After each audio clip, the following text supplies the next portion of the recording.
अस्सलाम वालेकुम वरहमतुल्लाहि वबरकातुहू। वालेकुम अस्सलाम वालेकुम वरहमतुल्लाह। हमारे सईद भाई मौजूद हैं, कोरंगी से ताल्लुक़ है इनका। अल्लामा ताहिर इकबाल साहब के ज़रिए हमारे साथ सफ़र किया, कराची ट्रैवल पर इन्होंने बुकिंग कराई। इन्होंने सईद भाई, आपने सारी सर्विसेज को करीब से जी देखा, जी, बहुत अच्छा। आपने कैसा पाया सारे बहुत मामलात को? अच्छा पाया, बहुत अच्छे तरीके से हमें गाइड किया यहाँ पर। अल्लाह का शुक्र है, कोई परेशानी नहीं हुई माशाल्लाह। होटल भी अच्छा मिला हमारे को यहाँ पर, बेहतरीन होटल मिला, यानी कि रहने की कोई परेशानी नहीं हुई हमें, यहाँ भी वहाँ मदीने में भी।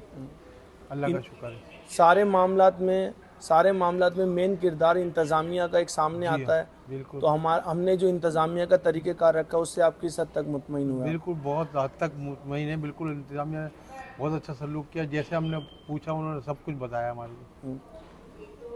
सैद भाई, अब जब 2023 से उम्रा स्टार्ट होगा तो हाँ, क्या लोगों को रिकमेंड करेंगे कराची ट्रैवल के लिए कि किससे रब्ता करना चाहिए? इंशाल्लाह जो भी हमारे दोस्त यार जो भी हमारा आने आने चाहेगा, इंशाल्लाह उसको यही बताएंगे आप 2 नंबर चले जाएं। कोरंगी में रहते हैं हम तो कोरंगी हम वो 2 नंबर मदीना मस्जिद है ना, उसमें क्या नाम है इनका अपना, तारिक भाई का तारिक ऑफिस भाई, जो। हाँ जी उधर जी। चले जाएं। इंशाल्लाह आपको कोई परेशानी नहीं होगी, और जो बड़े अच्छी तरह गाइड करते हो, आप बेफिक्र होकर वहाँ चले जाएं। बहुत शुक्रिया, बहुत शुक्रिया, बहुत शुक्रिया। जज़ाकल्लाह। अल्लाह ताला आपकी इबादतें कबूल फरमाए।